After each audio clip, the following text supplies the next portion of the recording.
శివయ్య ఆశీస్సులతో మనందరం బాగుండాలని కోరుకుంటూ, లక్ష్మీదేవి ఇలా చేస్తే అస్సలు ఇష్టం ఉండదని లక్ష్మీ అమ్మవారికి ఇలా చెప్తారండి.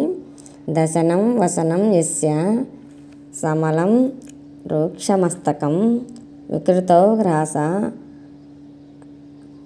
అశౌచయామి తస్య న మందిరం యః శేతే సిఘ్నపాదేన యామి తస్య న మందిరం అధౌతపాదాశాయి ఏ నగ్నః తేసే అతి నిద్రతః సంధ్యాశాయి దివాశాయి యామి తస్య న మందిరం.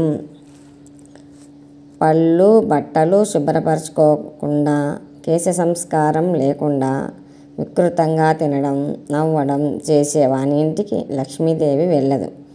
పాదాలకు నూనె రాసుకొని నిద్రించిన, పాదాలు కడుక్కోకుండా నిద్రించిన, దిగంబరులై నిద్రించిన, అతి నిద్రచే సంధ్యాకాలమందు కానీ పగలు కానీ నిద్రించే వారి ఇంటికి లక్ష్మీదేవి వెళ్ళనే వెళ్ళదని పెద్దలు చెప్తారు. ఇలాంటి పనులు ఏవి చేయకుండా లక్ష్మీ అనుగ్రహానికి మనందరం పాత్రలు కావాలని కోరుకుంటూ మా ఛానల్ను తప్పకుండా సబ్స్క్రైబ్ చేసుకోండి. లక్ష్మీ అమ్మవారికి ఇష్టమైన పనులు చేసుకుంటూ లక్ష్మీ అమ్మవారి అనుగ్రహాన్ని మనందరం పొందుదాం.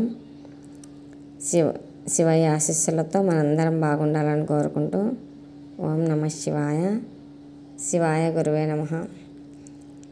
తప్పకుండా లక్ష్మీ అనుగ్రహానికి అమ్మవారికి ఇష్టం లేని పనులు ఏవి చేయకుండా మంచి పనులతో అమ్మ అనుగ్రహాన్ని పొందుదాం.